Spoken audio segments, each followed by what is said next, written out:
Outbreaks of persistent rain for many other parts across Scotland and Northern Ireland. Further south, although it stays cloudy overnight, it will be drier and it will be a mild night. Muggy in some spots, 15 or 16 Celsius during the start of the day.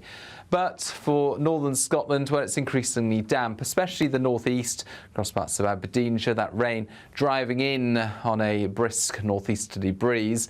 Likewise, outbreaks of, at times, heavy rain continue across the central belt, southwest Scotland, Northern Ireland. But for England and Wales, it's drier, although not entirely dry as we start off Wednesday. A lot of low cloud around and some showers here and there. Now, those showers will increasingly move east and north through the morning. Brighter skies develop across southern England and South Wales, and it's going to be warm when the sun comes through, with temperatures reaching 23, 24 Celsius. Not feeling so warm across northeast Scotland, where that rain continues to pile up. And there is the risk of localised flooding with that rain, particularly across parts of Aberdeenshire into the Grampians, 50 to 80 millimetres in places. It's still there for the start of Thursday, albeit easing and pushing into the North Sea. Elsewhere across the UK, Thursday begins with, once again, a lot of cloud cover, but that cloud will break through during the day. Some showers will develop, but all in all, a drier day for many. Friday, likewise, a mix of bright spells and showers, and similar into the weekend. A brighter outlook with Box Solar, sponsors of weather on GB News.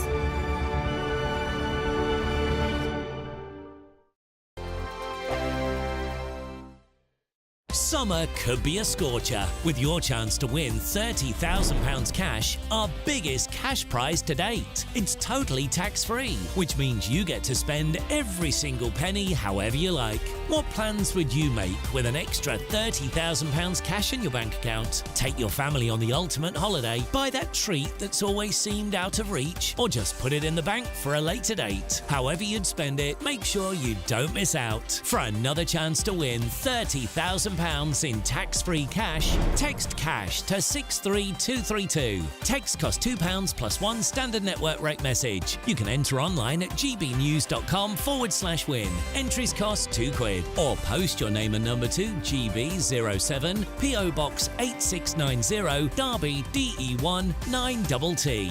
UK only. Entrance must be 18 or over. Lines close at 5 p.m. on the 30th of August. Please check the closing time if listening or watching on demand. Good luck.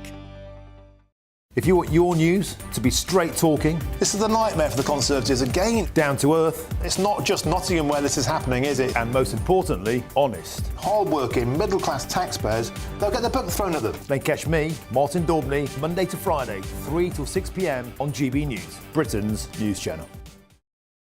Hi there, I'm Michelle Dewberry, and I'm going to take a second to tell you all about my show, Dubes & Co. We start off with the issues of the day. We then bring in both sides of the argument. We get rid of the disrespect. And then you throw me into the mix. And trust me, I'll tell it exactly how it is. And then, of course, the magic ingredient, you at home. We mix it all together, and what have we got? In my opinion, the best debate show in town. Monday to Friday, 6 till 7 on GB News, Britain's news channel.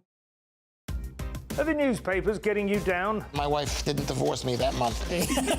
Struggling to separate the wheat from the chaff? I know that it's a bit of a circus at the best of times. Well, don't worry, Headliners has got you covered. We'll take the burden of reading the day's news, and if we get depressed, who cares? It's an occupational hazard, frankly. That's Headliners on GB News from 11 p.m. till midnight, and the following morning, 5 till 6 a.m. on GB News, the comedy channel. Nah, just kidding. Britain's news channel. Join me, Nana Akwe, for an informative, interactive news programme with a difference. It's fun. It's true. You're not wrong. No one will be cancelled. Lovely. Join me from 3 p.m. every weekend, only on GB News, Britain's news channel. Every Saturday, 10 till 12, we'll bring you all of the news that you need to know. We'll also remind you that there is so much to smile about. It's my favourite time of the week. I get to relax, enjoy some light-hearted stories, and let Ellie teach me about fashion too. That's Saturday Morning Live, every Saturday, 10 till 12. Only on GB News, Britain's news channel.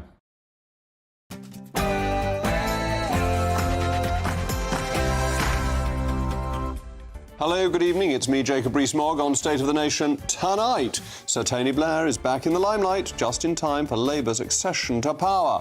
And he has all sorts of suggestions for Sir Keir Starmer, including ID cards, immigration controls, and even talks of £50 billion in tax rises. Is this just a taste of what is to come? Reports have suggested migrants are gloating over the fact that they will no longer be sent to Rwanda, while its government has declared that there will be no refund on the £270 million already spent. The new Health Secretary met junior doctors today in an attempt to bring to an end their frequent rounds of industrial inaction. But will their demands of a 35% pay rise get in the way of any progress?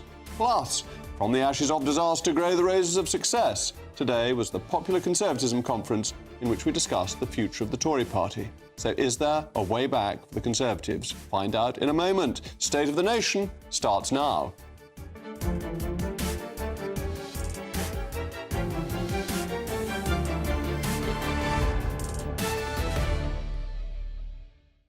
Joined by my particularly pugnacious panel today, former editor of The Sun, Kelvin Mackenzie, and the PR consultant and former Labour aide, Stella Santakedu.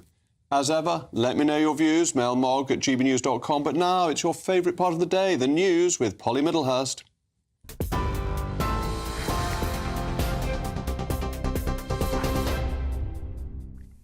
Jacob, thank you, and good evening to you. Well, Sir Keir Starmer is well on his way to a NATO summit in Washington tonight, saying he remains committed to increasing defence spending in the UK to 2.5% of GDP and will do so following a defence review. He added Labour is planning to conduct an entire review of Britain's defence capability.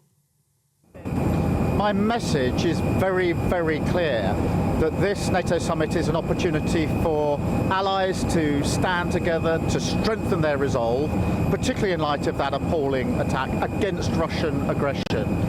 I'm pleased to have the early opportunity to affirm and reaffirm Labour's strong support, unshakable support for NATO. We're a founding member. It's now the 75th anniversary, but this is an opportunity to send that message in relation to Russian aggression wherever. But that attack last week was appalling, and so the message is even more important now than it was before. Sir Keir Starmer speaking a short time ago. Now, MPs have been sworn in as Labour ministers today, sitting on the government front benches for the first time in 14 years, with the new session of Parliament underway. 643 MPs gathering ahead of Parliament's state opening, which is officially next week. And Sir Keir Starmer earlier on today speaking for the first time at the dispatch box as Prime Minister. Now, as in any new Parliament, we have the opportunity and the responsibility to put an end to a politics that has too often seemed self-serving and self-obsessed, and to replace that politics of performance with the politics of service. Because service is a precondition for hope and trust, and the need to restore trust should weigh heavily on every member here, new and returning alike. We all have a duty to show that politics can be a force for good. So whatever our political differences, it's now time to turn the page, unite in a common endeavour of national renewal, and make this new Parliament a Parliament of service. Well, in response to that, Rishi Sunak, now the leader of the opposition, congratulated Sir Keir Starmer. Can I start by congratulating the Prime Minister on his election victory, and as he takes on his formidable task, he and his family deserve the good wishes of all of us in this House. Now, in our politics, we can argue vigorously, as the Prime Minister and I did over the past 6 weeks, but still respect each other. And whatever disputes we may have in this Parliament, I know that everyone in this House will not lose sight of the fact that we are all motivated by our desire to serve our constituents, our country, and advance the principles that we honourably believe in. And away from politics today, pay negotiations between England's junior doctors and the new government have ended, with representatives of the British Medical Association saying the talks were constructive. 11 strikes over 20 months have caused widespread disruption to millions of NHS appointments. And the Health Secretary, Wes Streeting, previously said he wouldn't agree to demands for a 35% pay rise. But BMA negotiators sounded a positive note at the end of today's talks when they emerged. And just lastly, 3 asylum seekers have ended their High Court legal action today after the government scrapped the Rwanda deportation scheme. Lawyers for the migrants, who can't be named, were told today their cases would no longer proceed to court. According to the Home Office, their legal costs will now be covered by the taxpayer. It comes after the Home Secretary, Yvette Cooper, branded the Rwanda policy a con. Those are the latest GB News headlines for now. I'm Polly Middlehurst and I'm back in an hour. See you then. For the very latest GB News direct to your smartphone, sign up to News Alerts by scanning the QR code or go to gbnews.com/alerts.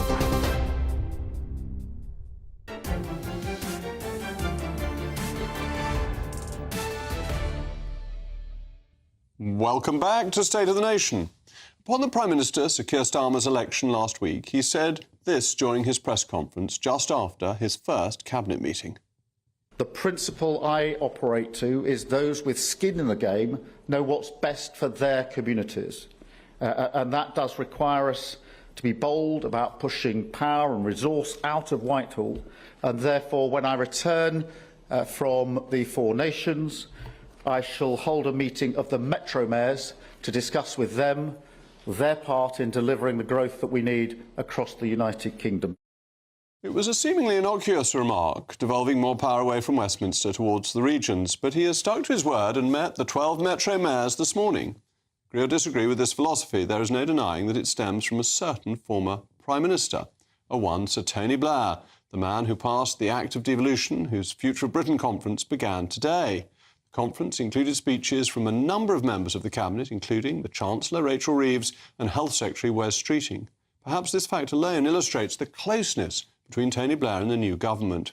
The first sign of what is to come under a Starmer government comes from the Tony Blair Institute's chief economist, Tom Smith, who has claimed Starmer will have to increase taxes by £50 billion by the end of this Parliament. Sir Tony also warned the Prime Minister that he must get a grip on immigration in an attempt to quell support for Conservative parties. He suggested the introduction of ID cards as a means of controlling the numbers, but this was quickly dismissed by the government spokesman. The former Prime Minister has been very outspoken in recent weeks, providing public advice to the newly elected PM. He recently took a firm position on the definition of a woman. He's also been emphasising the need for the UK to embrace artificial intelligence. Blair was an extremely effective leader, charismatic, popular. At his height, he could practically walk on water. He radically transformed our constitution, whether it was devolution, Bank of England independence, paving the way for the establishment of the Supreme Court, or indeed the development of the quangocracy. The legacy of New Labour was never really undone by the Tories, which was perhaps our worst mistake. It set the country on an internationalist and corporatist path from which deviations proved very difficult over the last 13 years. We know that Labour plans to reduce the voting age, empower the devolved authorities and grant more independence to the quangos. But will Sir Keir fully fill the role of the heir to Blair? Time will tell. As always, let me know your views, mailmog@gbnews.com. But now I'm joined by a former minister during the New Labour years, Bill Ramell. Bill, welcome and thank you for coming in. Delighted, Jacob. If you were Keir Starmer, how pleased would you be that Tony Blair is now making such a splash in the media? Well, look, Tony is the most successful Labour leader there's ever been. He won 3 successive general elections. So, of course, he's going to give advice and he's going to be listened to. But he's not driving the government's agenda. Keir Starmer is very firmly doing that. Keir's demonstrated in opposition that he's a ruthless, effective leader who drives his agenda. And already in the early days, we can see he's going to be doing that in government. And I think Tony needs to get the tone right. He is in an influential position. He will deliver advice, but he needs to make sure that it's not dominating the airwaves and the agenda, so that it is clear that Keir's leading the government. And today it really has dominated the agenda. I mean, he had the 8:10 slot on the Today programme, which gave him a very flattering interview, a very easy ride. Then he's made these 3 sort of big points. One, on immigration's got to be dealt with. One, that taxes go up by £50 billion, and one on ID cards. Now, of those, I would have thought one is helpful, that the new government does need to deal with immigration. It's clearly an issue and clearly had an effect on the election. The other 2 is not what a new Prime Minister wants to hear. Well, I mean, and this is where I think Tony needs to take care. The immigration issue was one line in an article the weekend, but it's garnered huge publicity. And it's not as if Keir and this government need any convincing that we need to tackle both illegal immigration but also legal migration as well. And I think on the tax projection, and let's put this in context, you know, the Tony Blair Institute is actually very successful at doing research, and that's where this comes from. But that doesn't mean it's prescribing what will happen under a Labour government. And, you know, we've been so clear that in terms of personal taxes, we're not going to raise income tax, VAT and national insurance. We're not going to go back on that. And therefore, our path to success is predicated on economic growth. And that's where the house building revolution, the new sovereign wealth fund, and also something else Tony Blair was talking about today, the use of technology and artificial intelligence in government. You know, one of the very good research papers that Blair announced this morning indicated that using AI to grow productivity in the public sector could generate something like up to £34 billion a year. That's a huge sum of money that can be reinvested in public services. Yeah, I absolutely agree. And actually, a lot of that I was keen on when we were in office. I wanted planning reform, and I was certainly keen that we should use AI. That wasn't my direct responsibility. On planning, you were at the forefront. Not all of your colleagues were. That's right. I was ahead. But it is a good way to achieve economic growth, and that's tying in with what the new government wants to say. £50 billion of tax rises. I'm very interested in the state of play at the moment, because Labour's vote, unlike Tony Blair's, was not overwhelming. But I wonder whether that isn't quite helpful, because when Blair came in, expectations were enormously high. A new Jerusalem was about to be built. This time, nobody's expecting a new Jerusalem. If there's competent government, does that overreach expectations and give the new government an easier ride than people may be forecasting at the moment? In some senses, I think, yes. I mean, I've said a number of times in recent months that this is going to be the first government elected with a landslide with no real enthusiasm. And I think that's the reality of what happened last week. But in a sense, it gives the government, if it governs effectively, if it governs competently, and that's what, frankly, people are crying out for, to under-promise and over-deliver. And I think that's what we're going to see happening. And look, I know it's only 3 or 4 days, but I think the way Keir has handled the transition, the agenda setting, whether it's around house building, whether it's Wes Streeting sitting down today with the British Medical Association, and all the mood music coming out of that is extremely positive. I think there's a real prospect for change. I mean, I probably shouldn't admit this, but I think very highly of Wes Streeting. I think he's a formidably able man, and he is saying things about the health service that Conservatives ought to have been saying, and he may just be able to do it. And of course, it's one of the truisms in politics that a Labour government is able to reform the health service because of our historical association with it in a way that a Conservative government is not. Because you have a sort of moral credit with the health service that the Conservatives have never managed to build up, and therefore, if we reform it, everyone says you're privatising it, whereas if you reform it, only Jeremy Corbyn says you're privatising it. Which he will continue to do. Which he will continue to do. But no, I think that's true. And whether it's engagement with the private sector to reduce waiting lists, does in no way, shape or form meaning that people pay for treatment, then I think we've got a fair wind to be able to do that. But this is so important, because maintaining the free at the point of use is fundamental. It's what the country wants. Yeah. But that doesn't mean that the taxpayer has to have it through a taxpayer-funded hospital. It can have it through a private hospital where the bill gets picked up. That comes to the same thing for the patient. Absolutely. But in a sense, this isn't new. That's what the last Labour government did. And also with some of the Alan Milburn reforms, which drove productivity within the NHS. And, you know, maybe Alan is coming back. And Alan coming back. But this comes back to the Blairites coming back, that there's quite a strong influx of Blairites coming back into government, having high influence. I'm not sure that's uniformly true. It's not so much Blairite, it's experienced ministers. You know, Douglas Alexander has come back, and in no sense was he a Blairite. No, he was a Brownite. Yeah. But, you know, people like Douglas, people like Jackie Smith, people like Hilary Benn, who came back a while ago, people like Stephen Timms, a really solid performer who understands government, who's come back into government. I think what Keir has been doing is choosing people who've got real experience of delivery within government. And compare and contrast the experience of government within this new Labour government. In 1997, there were only 2 ministers one of whom was a cousin of mine.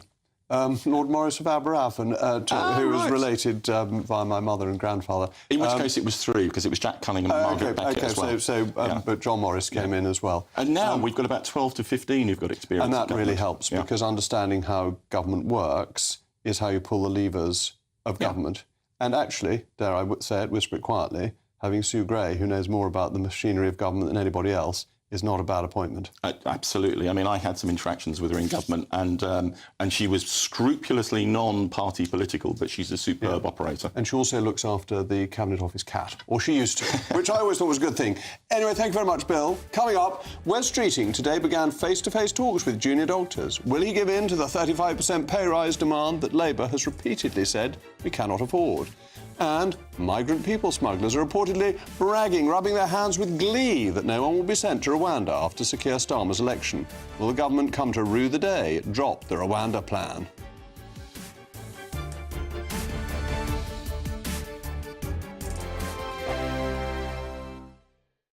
This is GB News, Britain's news channel.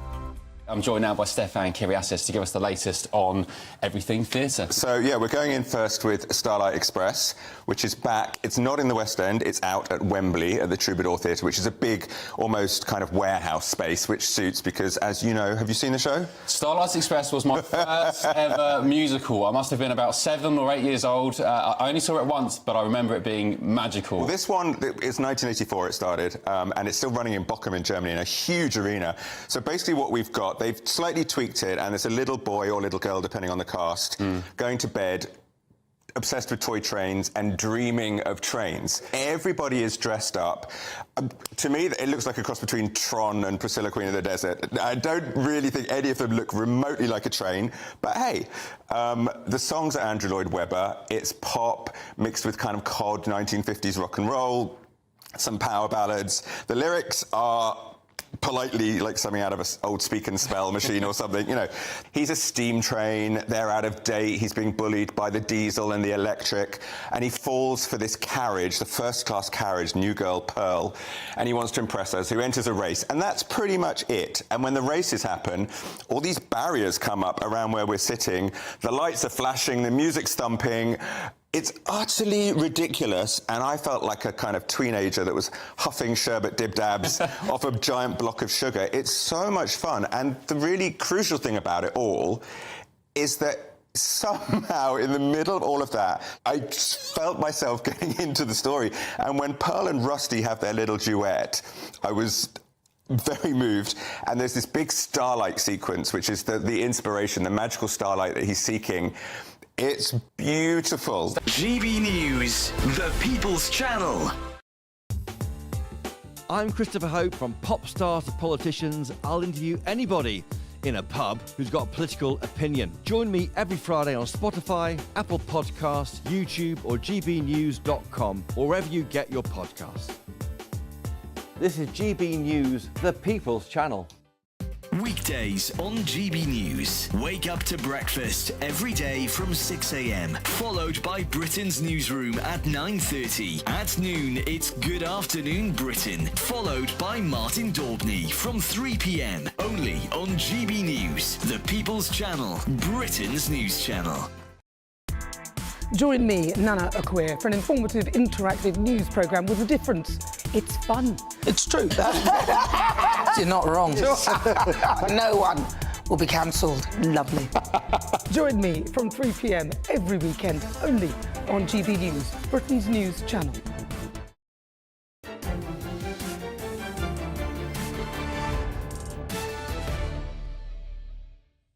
Well, welcome back. We were talking about Blair and Starmer, and Philip wants me to answer one question.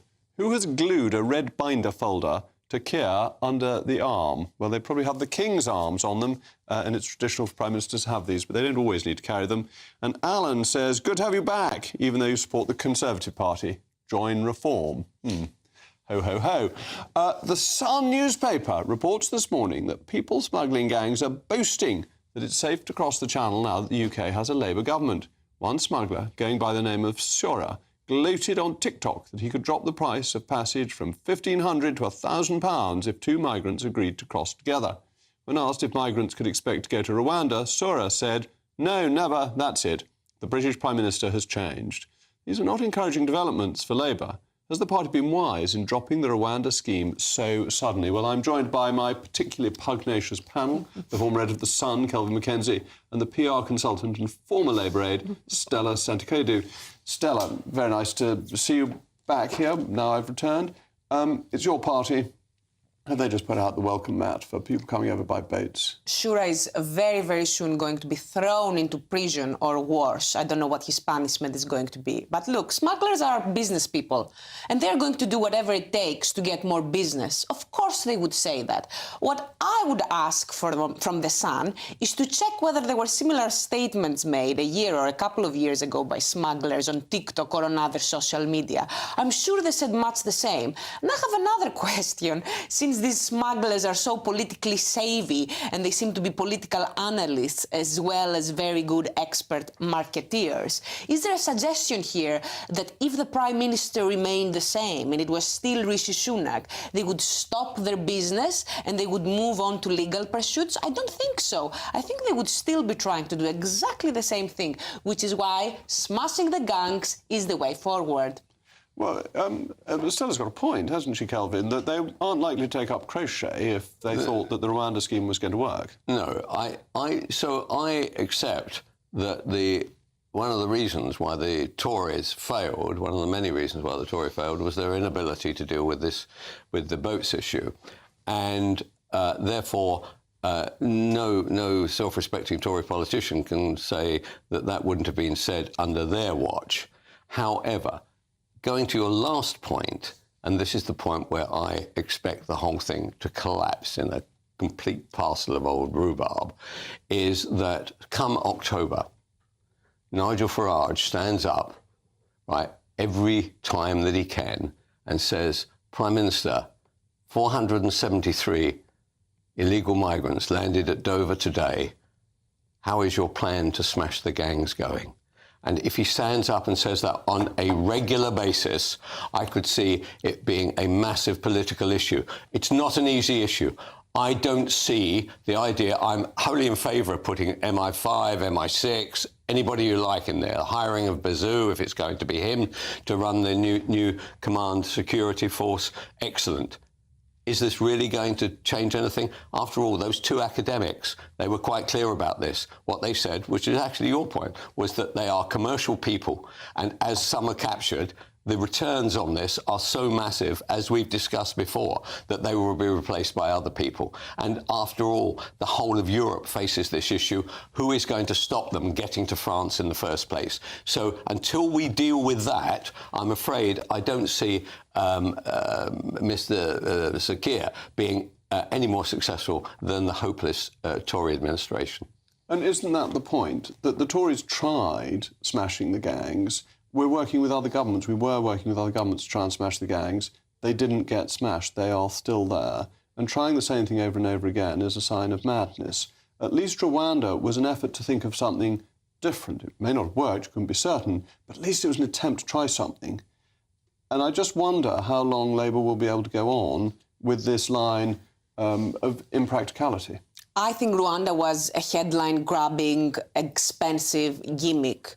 I don't think Rishi Sunak and the Conservative government in the last few years have genuinely tried to be productive on this topic, because if they had tried to be productive, we wouldn't have the asylum backlog that we have been suffering with for the last few years.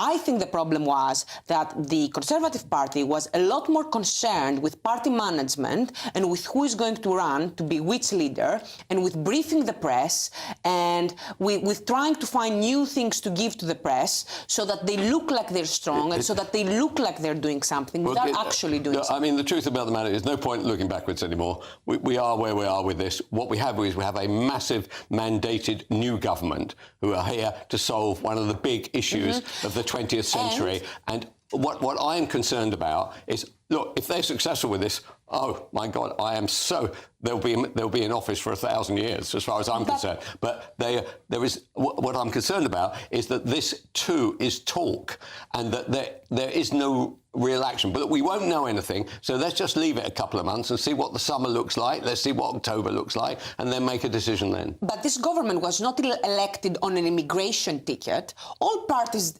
said that they want to reduce immigration, but it was the Conservatives and the Reform Party which ran on an immigration ticket. And they didn't win very many seats. Last time I checked, the Labour Party got elected. Oh, right. Hold on a second. I look forward to this one. I look forward to this. You'll be the first person to explain why Labour got elected. Public services, right? planning, with 20% housing, public of the vote. Services, energy security. There was never a mention of that. They hated the Tories. That was the reason. They hated the Tories. That's why Jacob is now full-time working here. They were elected to build, they were elected to build, they were elected to reform the economy. Calvin's right. People voted against the Tories. They didn't vote. They hated the Tories. The people want to see more houses built. They hated the Tories. And the people want energy security, and there were the fundamental issues of their daily lives, which is not boat crossings, to be dealt with. All right, Calvin, I'm going to give you the last word. Oh, really? Right, go on. But on a slightly different angle. How long is it before we, on the right, can credibly criticise Labour for failing on immigration when we failed for 14 years? Yeah, I think for some time yet. For some time. However, with having Farage, right, who actually, his hands are clean on this issue, right? And in fact, they are sparkling. He has them done nicely every day like that, right? He is in great shape.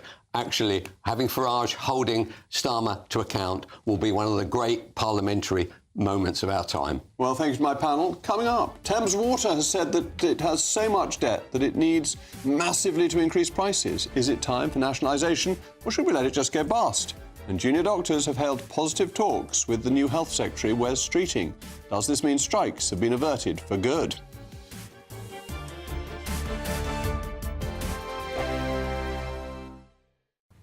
Hello, welcome back to the latest forecast from the Met Office for GB News. Cloudy and damp in the north during the next 24 hours. Drier further south, still with some showers, however, and it's going to stay humid across southern parts of the UK, with humid air from the continent extending across many parts. But that means also a lot of cloud cover, continued risk of thunderstorms for the evening across East Wales into the Midlands and North West England before they ease overnight, and continued outbreaks of persistent rain for many other parts across Scotland and Northern Ireland. Further south, although it stays cloudy overnight, it will be drier and it will be a mild night.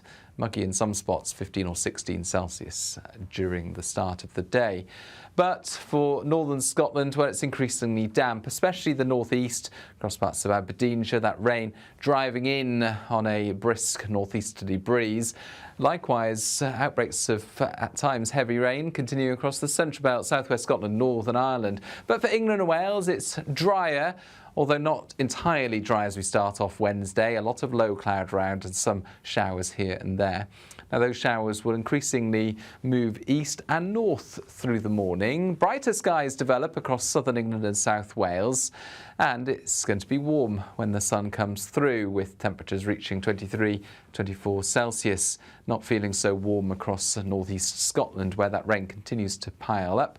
And there is the risk of localised flooding with that rain, particularly across parts of Aberdeenshire into the Grampians, 50 to 80 millimetres in places. It's still there for the start of Thursday, albeit easing and pushing into the North Sea. Elsewhere across the UK, Thursday begins with, once again, a lot of cloud cover, but that cloud will break through during the day. Some showers will develop, but all in all, a drier day for many. Friday, likewise, a mix of bright spells and showers, and similar into the weekend.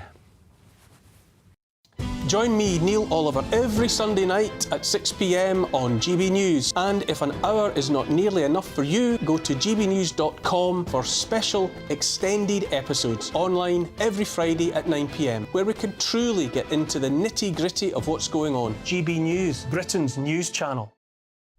Every Saturday, 10 till 12, we'll bring you all of the news that you need to know. We'll also remind you that there is so much to smile about. It's my favourite time of the week. I get to relax, enjoy some light-hearted stories, and let Ellie teach me about fashion too.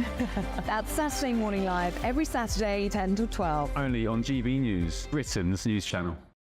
We're proud to be GB News, the People's Channel. And as you know, we always love to hear your views. Now, there's a new way of getting in touch with us at gbnews.com/your say. By commenting, you can be part of a live conversation and join our GB News community. You can even talk to me, Bev Turner, or any of the members of the GB News family.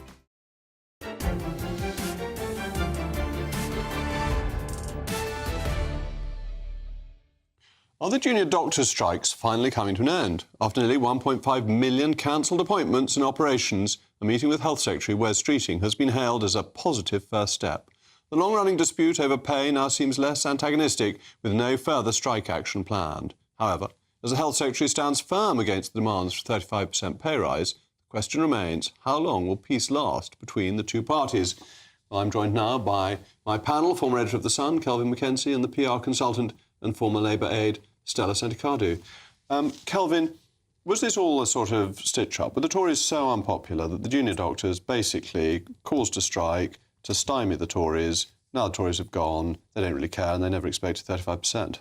Well, you have to wonder about what makes doctors tick anyway, the idea that they're prepared to let people die in order to get a pay rise. I mean, I'm so old, I can remember the miners' strike and thinking how revolting that was, leaving old people, you know, cold in order to make money. But the doctors are a new kind of beast. I'm be honest with you, a shocker. In relation to whether they are entitled to more money, I don't think there's any doubt about that. They have slipped right down the ladder. I mean, the truth about the matter is that most of the plumbers, bricklayers, I'm delighted to say this, by the way, the plumbers, bricklayers, chippies and the like are making more money than the 90% of even at the top end of it, which is 90,000. So things have changed. Their status in society, which they've damaged themselves, has also been affected, I think, over this last 14 years. The question is, the one that Wes Streeting made before he decided that they were quite good guys, which was, if we decide to give you 35%, how long do you think the queue will be outside my door and every state union door for similar money? And so the nurses, they might argue that the 5% they took was quite wrong and that they should have got more. And then you'll get every state employee saying, we're going to do this to you, we're going to do that to you. So it's a very tricky moment they're in. But if you're a trade union and you only have one employer, if you're the BMA and you're employed by the NHS, what do you expect? A, inefficiency, and B, punch-ups like this. Why don't they actually say, actually, I've got a big skill to offer, I'll put it on the private market. Then they could earn any amount of money they like. And actually, the clever ones are currently doing this all the time, and they're making absolute fortunes. So I would extend it. Why don't we start breaking up the NHS, which clearly has got too big and it's too expensive? Stella, on the pay, this is a real test for Labour, isn't it? Because historically Labour governments have wanted to give in to union demands and have found that that's undermined their whole economic strategy. They seem to have paused the strikes. If they don't give the 35%, if the strikes come back, how damaging would that be? Wes Streeting had a very positive meeting today. He came out with in very good spirits, and he said that there is likely going to be an agreement. I think what is likely going to happen is they will have a multi-year agreement where they decide that eventually they will receive the pay that they've asked for. But for the time being, it's going to be something a bit more modest, say 13-14%. Now, I have a question for people like you, Kelvin, who are anti-immigration. You want to see reduced immigration, and at the I'm not anti-immigration. I'm against illegal immigration. Actually, you are I'm hostile. not against You want to see immigration. You want to see I want legal less immigration. of it. I want less of it, to be honest. Exactly. Very nice. Why? You want less of it. Are you in favour of open borders? Are you in favour of open borders? You want less Are you in immigration. favour of open borders? No, I'm not, Kelvin. All right. You want reduced legal immigration. At the same time, I want limited. I want limited immigration where possible. You had your segment. Let me finish, Kelvin. Okay. You want reduced legal immigration. I do. At the same time, you are hostile hostile to trade unions and you frown upon the junior doctors who are asking for a better pay. I'm hostile to the actions you don't that want they take. foreign doctors, you don't want to pay British doctors a fair pay and something that is comparable to what they would be getting paid if they moved, if they emigrated, which would help your net zero migration if they went into private industry, they would make an absolute load of money. So you just pay a check and who rather is than going pay the to tax treat through the the British taxes. people? Who is going to treat the British people? You don't want to pay the British doctors. Lots of people out You there. don't want to let the foreign doctors come in. Do you just want British people to Paris? Do I want what? Sorry. Do you just want them to Paris? You just want I think we should have a form of insurance. It couldn't be any worse than the current NHS, which is honestly killing. The doctors are actually quite enjoying killing your old mum. Actually, not your old mum, but my old mum, because they prefer to have the money than actually to treat people properly. And that is an absolute shocker. It may not come as a shock to you that a doctor would actually walk off the job, but it comes as a shock to me. So they walk off because they don't want... OK, so what's your solution then, Kelvin? They walk off because they want higher pay. They go into the private sector. They got 10% last You time. have Nigel Farage as Prime Minister. He doesn't want to have the foreign doctors because he cares so much about the Nigerian and the African countries. No, it's got nothing to do with that. They don't want to take away their doctors. It's you're the one that's obsessed about race. We don't have any doctors You're obsessed about race. The waiting list, they get longer and longer and longer. Amazing. Well, no, it won't do, actually. It's going to get shorter and shorter because they're going to go to private industry, actually. So you should say, thank God that we've got private industry in our country. What is the average British person going to do who cannot afford to go to the private sector for their health care? Like as we do in Ireland. As we do in Ireland, the poor don't pay. But actually, Wes Streeting is thinking of bringing in more private activity in the health service. So he's doing what Kelvin wants. So your hard left government isn't going to be entirely NHS Nobody funded hard for left everything. in this government, and I have no problem with using the private sector in a limited and productive way when it is useful for us. I don't want to see the public sector being sold off for parts to the private sector, but when you have an emergency, when you have the waiting lists that we have right now, I see nothing wrong with using the private sector when necessary. There are good things about the private sector. It's not always bad. Yeah, good. I'd like to see the whole of the private sector run the NHS. It'd be a lot more efficient. Everybody gets paid a lot more money. We pay through insurance, and the insurance can be put against our taxes, and the very poor, they don't pay. It works in Ireland, fine. Works in Australia, fine. Well, Juno, thanks to my panel. That reminded me of the West Indies when Michael Holding was bowling to Geoffrey Boycott. It's one of the finest pieces of fast bowling I've seen, with a very good defence from the other side. So thanks to my panel. Thames Water is facing uncertainty over its survival. The utility giant says it can keep the taps running until May next year, but with debt at £15.2 billion, the question remains, can it stay afloat? Thames Water's survival is relying on the shoulders of water regulator Ofwat, with the verdict being released this Thursday. The Prime Minister's spokesman has stated that nationalising Thames Water would not be consistent with Labour's fiscal rules. And I agree. The company is over-indebted because of bad decisions by its owners, and it deserves to lose money. This is how capitalism works. And if Thames Water goes bust, the assets are still there and can be bought by somebody else. Well, I'm joined now by Ashley Smith, former detective superintendent and founder of the Windrush Against Sewage Pollution. Ashley, thank you so much for joining me. Does Thames Water deserve to go bankrupt? Well, it's been a terrible tale, hasn't it? A long string of chief executives who have been paid outrageous amounts of money, apparently to attract the best talent. They've managed to run a company that receives a guaranteed fee every year from customers who have no choice but to use water, and they have no choice but to use Thames Water. And they've managed to run that company into the ground, quite astonishingly, taking out massive profits, bringing in debt that it never needed, the company never needed, and now it's about to go bust unless it manages to blackmail government and the regulators to give it money to bail it out. It's a shocking state, absolutely shocking. And to do that, it's based its business model on being able to get away, critically get away with breaking the law. Those chief executives have run illegally operating businesses in which the waste sector has the similar sort of situation going on, but those bosses get custodial sentences and they have the proceeds of Crime Act used against them. That does not happen to water companies, and it is a terrible, terrible betrayal of the public. Well, I want to come back to that point, but first, I think you put your finger on something really important, that if you have a regulated monopoly where you get a fixed price for your product, and you manage to lose money doing that, you are stunningly badly run, aren't you? And that there's no defence for the financial muddle that Thames Water has got itself into.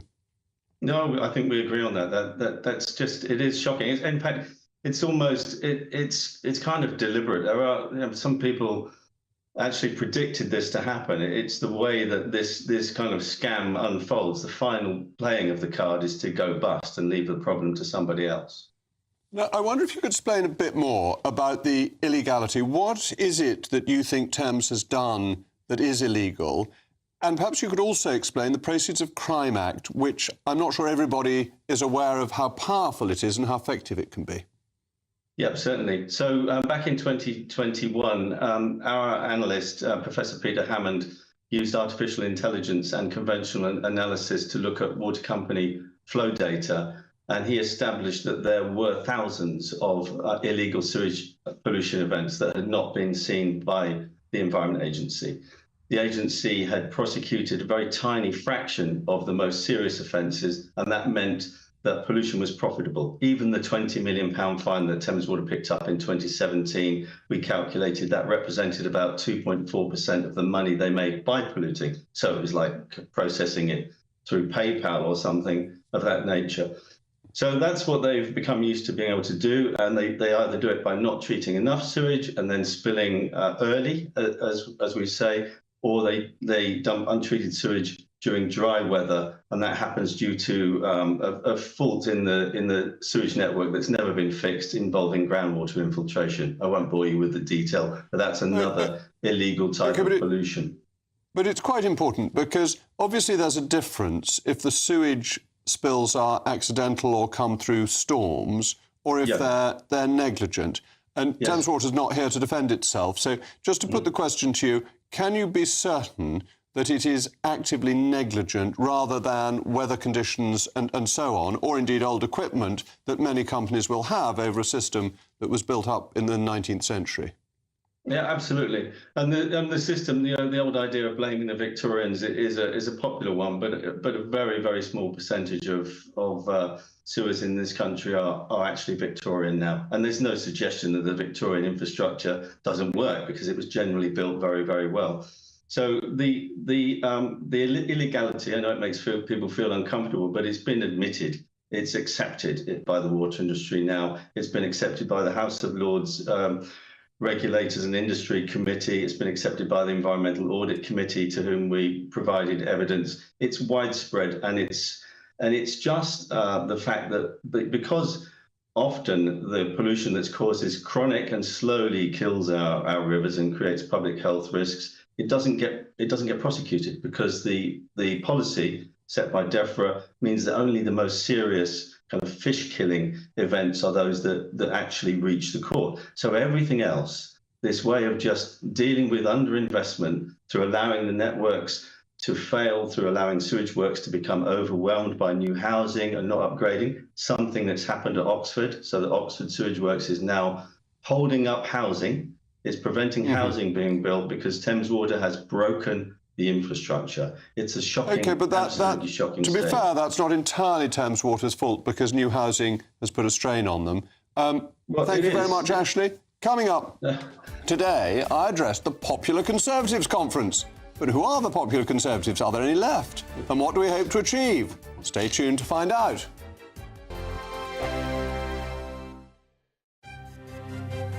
GB News Breakfast, every day from 6 a.m. Meghan Markle has reportedly finished filming her new show for Netflix. It aims to celebrate the joys of cooking, gardening, entertaining and friendship. Yeah, this comes after Prince Harry's Netflix documentary, The Heart of Invictus, failed to hit the right note, with viewers missing out on the top 10 in the streaming charts. So, will this next venture be a success? Well, joining us now is royal commentator Kinsey Schofield. I know I've talked to the both of you about Meghan Markle potentially running for president, so this feels like a bit of a dud to go from Meghan Markle running for president to Meghan Markle's Netflix series about friendship and cooking. So she's wrapped this recent show. They rented a home near hers in Montecito, so that as their cooking set. And they're saying that this is really make or break for Harry and Meghan when it comes to their Netflix contract. Do you think, Kinsey, it's fair to say that Meghan Markle has proved to be commercially a bit of a damp squib? Even in America, her native homeland, she's kind of Oprah without the audience when it comes to the cooking. Also, is she kind of, do you think... They saw her as the golden ticket, didn't they, to unlimited revenue, unlimited audiences, and it just hasn't happened. Look, I think Meghan is a beautiful woman, and I do think she's talented, but I think how you treat people is incredibly important. And not only was she rumored to have been cruel inside Kensington Palace with several bullying allegations, but here in the States, Archwell Productions, their audio section, their scripted section, they've gone through several employees. And I think it's a reflection on the way that people are treated there. And I think as a viewer, you might get that. You might feel that way, and maybe that is where the appeal has been lost. GB News, the People's Channel. Good afternoon, Britain. Your lunchtime update on the stories that matter across the UK. From breaking news and insightful analysis, inspiring stories and lively debates. You're comparing yourself to a former Prime Minister. Which is it? Stay informed, stay updated, stay entertained. I just don't know how anyone would not want to be there. Every weekday from midday. We are Good Afternoon Britain, only on GB News. Britain's news channel. I'm Patrick Christie's. Every weeknight from 9, I bring you 2 hours of unmissable, explosive debate and headline-grabbing interviews. What impact has that had? We got death threats and the bomb threat and so on. As time passes, she could have said Storm. You made my argument for me. My guest and I tackle the issues that really matter with a sharp take on every story. Went everywhere. Something practical could be done. Or I can become something different. Patrick Christie's tonight from 9 p.m. only on GB News, Britain's news channel.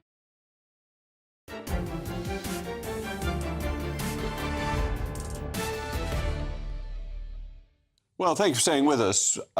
We were supposedly discussing Rwanda. In fact, we practically had a punch-up. It was really very exciting. You missed a treat. And we then went on for a civilised discussion on Thames Water. And you've sent in your views. Martin says, on the doctor strikes a bit earlier, I can't resist highlighting a GB News clip I saw at approximately 20:07 this evening, showing the junior doctors striking. They were carrying a placard with hemorrhage spelt wrongly. It doesn't give one a great deal of confidence. And R. Winter says, really sorry you lost your seat in the general election. I voted for Brexit, good man. And I voted for Boris to get Brexit done. Earlier today, senior Conservatives, such as Suella Braverman and Lord Frost, were front and centre at the Popular Conservatism Conference, dissecting the party's recent election defeat. They also allowed in a few junior Conservatives, as I was one of the speakers too. And they represented a humble and reflective moment for us Tories. There's no escaping the fact that last week's result was a disaster for my party. It poses serious questions about our future and identity. Well, I'm joined now by the Director of Popular Conservatism, Mark Littlewood. Mark, first of all, thank you for inviting me, and it seems churlish to be rude to my host. But we're neither popular nor conservative, so how do we manage to have a PopCon conference? Yeah, very interesting question, Jacob. You noted quite correctly in the way you enunciated it that our name is Popular Conservatism. And Conservatism is popular. The Conservative Party might not have been popular at last week's election, as you found out to your own personal cost in North East Somerset. But it's my contention and the contention of my group that if you actually did what it said on the tin, it's pretty popular. And look, we have a first-past-the-post electoral system. So quite rightly, we measure how many seats each party won. And the Labour Party has won by a landslide. But if you were trying to actually work out what was under the skin of voters, what was their intention as they cast a vote, you should look at national vote share.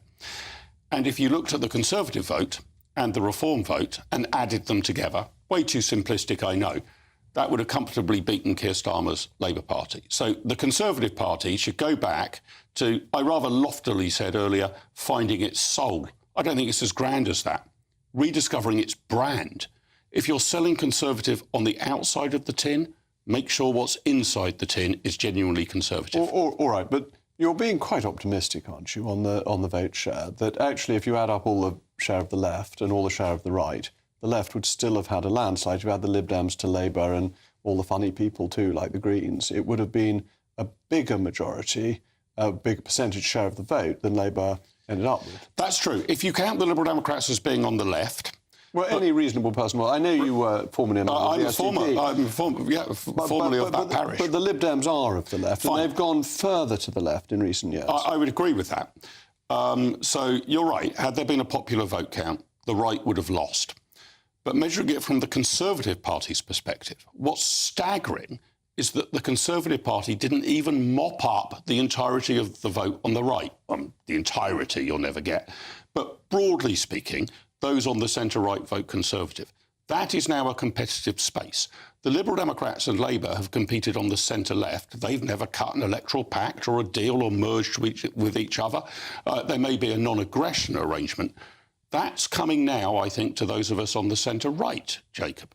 The Conservative Party's proportion of the right-wing vote was poor. Look, had the Conservative Party run as absolutely true blue last Thursday, I don't think we would have won the election.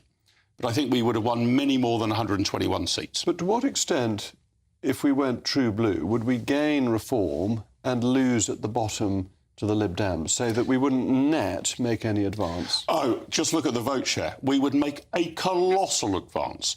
The Labour Party and the Liberal Democrats barely ticks up their vote compared to the last election. A smidgen, I think, in both cases. The Conservatives were not leaking votes to Labour or the Lib Dems. There'll always be some people who change their mind. There's a churnover. Well, the big story was we leaked votes to reform. We lost 7 million votes. 4 million went to reform. Where did the other 3 million Well, hang on. go? Well, turnout dropped. Went down. And our vote share would have gone down in all normal circumstances. I am not pretending that my plan would have led to a repeat of 2019, where the Conservative Party won with a majority of 80 seats. I'm simply saying my plan would not have led to the Conservatives in danger of slipping into third place and only getting 121. So what would your plan be? What do popcons want to do?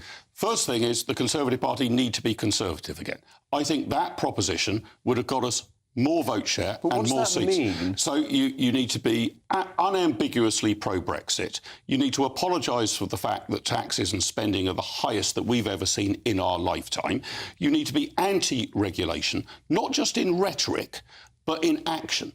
Unfortunately, after 14 years of Conservative government, we find ourselves in a country that is less conservative than when the Conservatives first came to power in 2010.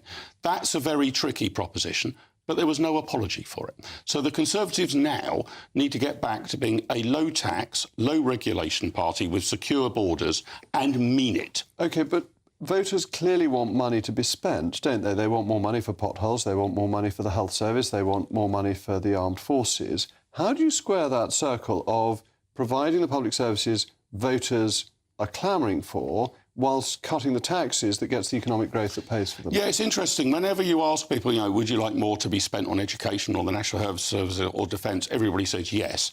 Very, very few people voluntarily pay more tax than they are liable for. There's a fund you can pay into. There is. And it gets about £250,000 a year. OK, I did well, look into it at one point. That's a fairly small slice of overall public expenditure, yes, I'll put to you.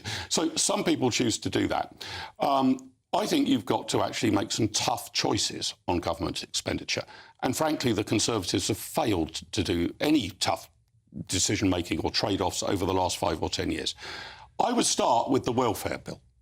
The welfare bill is now so colossal, it amounts to, I think, £12,000 or £13,000 per household per year in Britain. I am including state pensions in that regard. This is absurd. If you can't wipe out poverty for that level. So we need to go back to the original Beveridge report and only focus welfare on the people who really need it. There's a colossal I just want to saving. get a final thought from you. Very esteemed figure in the Tory party, William Hague, Lord Hague, has said we only win if we stay in the middle and we don't go to the extreme. Do you think that's right? No, I don't think that's right at all, actually. I don't really think there's such a thing as the middle.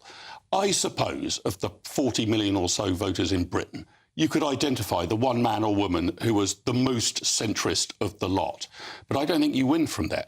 In my lifetime, the big Conservative wins have been under Margaret Thatcher in 79, 83 and 87, and under Boris Johnson on an explicit Brexit proposition in 2019. You win by being pure clear and straightforward. Middle muddle, fiddle fuddle. Thank you very much to Mark. Up next, it's the great Patrick Christys. Patrick, what is on the bill of fare for you this evening?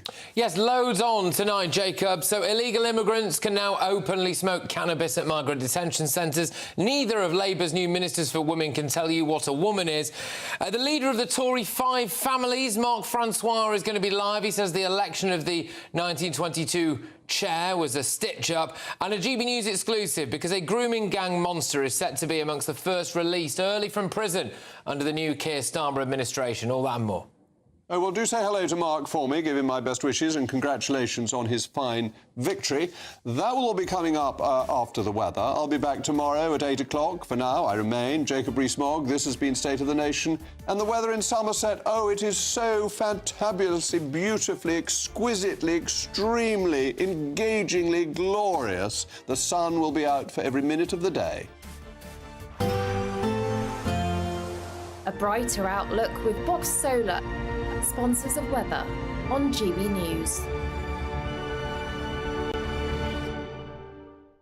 Hello, welcome back to the latest forecast from the Met Office for GB News. Cloudy and damp in the north during the next 24 hours. Drier further south, still with some showers, however, and it's going to stay humid across southern parts of the UK, with humid air from the continent extending across many parts. But that means also a lot of cloud cover, continued risk of thunderstorms for the evening across East Wales into the Midlands and North West England before they ease overnight, and continued outbreaks of persistent rain for many other parts across Scotland and Northern Ireland. Further south, although it stays cloudy overnight, it will be drier and it will be a mild night.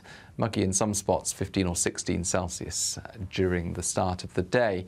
But for northern Scotland, where it's increasingly damp, especially the northeast, across parts of Aberdeenshire, that rain driving in on a brisk northeasterly breeze. Likewise, outbreaks of, at times, heavy rain continue across the central belt, southwest Scotland, Northern Ireland. But for England and Wales, it's drier, although not entirely dry as we start off Wednesday. A lot of low cloud around and some showers here and there. Now, those showers will increasingly move east and north through the morning. Brighter skies develop across southern England and South Wales, and it's going to be warm when the sun comes through, with temperatures reaching 23, 24 Celsius. Not feeling so warm across northeast Scotland, where that rain continues to pile up. And there is the risk of localised flooding with that rain, particularly across parts of Aberdeenshire into the Grampians, 50 to 80 millimetres in places. It's still there for the start of Thursday, albeit easing and pushing into the North Sea. Elsewhere across the UK, Thursday begins with, once again, a lot of cloud cover, but that cloud will break through during the day. Some showers will develop, but all in all, a drier day for many. Friday, likewise, a mix of bright spells and showers, and similar into the weekend. Looks like things are heating up. Boxed boilers, sponsors of weather on GB News.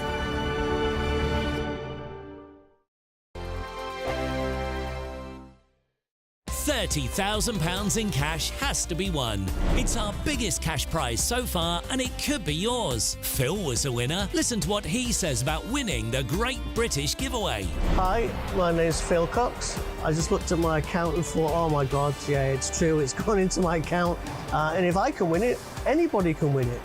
The next big winner could be you, with an extra £30,000 cash in your bank. For another chance to win £30,000 in tax-free cash, text CASH to 63232. Text costs £2 plus one standard network rate message. You can enter online at gbnews.com/win. Entries cost £2. Or post your name and number to GB07 PO Box 8690 Derby DE1 9TT. UK only. Entrance must be 18 or over. Lines close at 5 p.m. on the 30th of August. Please check the closing time if listening or watching on demand. Good luck. I'm Christopher Hope. From pop stars to politicians, I'll interview anybody in a pub who's got a political opinion. Join me every Friday on Spotify, Apple Podcasts, YouTube or gbnews.com, or wherever you get your podcasts. This is GB News, the People's Channel. Weekend Weekdays on GB News. Wake up to breakfast every day from 6 a.m. Followed by Britain's newsroom at 9:30. At noon, it's Good Afternoon Britain. Followed by Martin Daubney from 3 p.m. Only on GB News, the People's Channel, Britain's news channel. Join me, Nana Akwe, for an informative, interactive news programme with a difference. It's fun. It's true. You're not wrong. No one will be cancelled. Lovely. Join me from 3 p.m. every weekend, only on GB News, Britain's news channel. I'm Patrick Christie's. Every weeknight from 9, I bring you 2 hours of unmissable, explosive debate and headline-grabbing interviews. What impact has that had? We got death threats and the bomb threats on. As time passes, She could have said storm. You made my argument for me. My guests and I tackle the issues that really matter, with a sharp take on every story. Went everywhere. something practical could be done. Or I can become something different. Patrick Christie's tonight from 9 p.m. only on GB News, Britain's news channel. Hi there, I'm Michelle Dewberry and I'm going to take a second to tell you all about my show, Dubes & Co. We start off with the issues of the day. We then bring in both sides of the arguments. We get rid of the disrespect. And then you throw me into the mix. And trust me, I'll tell it exactly how it is. And then, of course, the magic ingredient, you at home. We mix it all together and what have we got, in my opinion, the best debate show in town. Monday to Friday, 6 till 7 on GB News, Britain's news channel.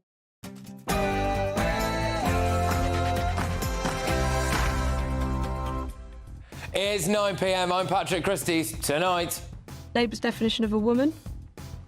Well, I have to say that there are different definitions legally around what a woman actually is. I mean, both of Labour's new ministers for women don't know what a woman is, and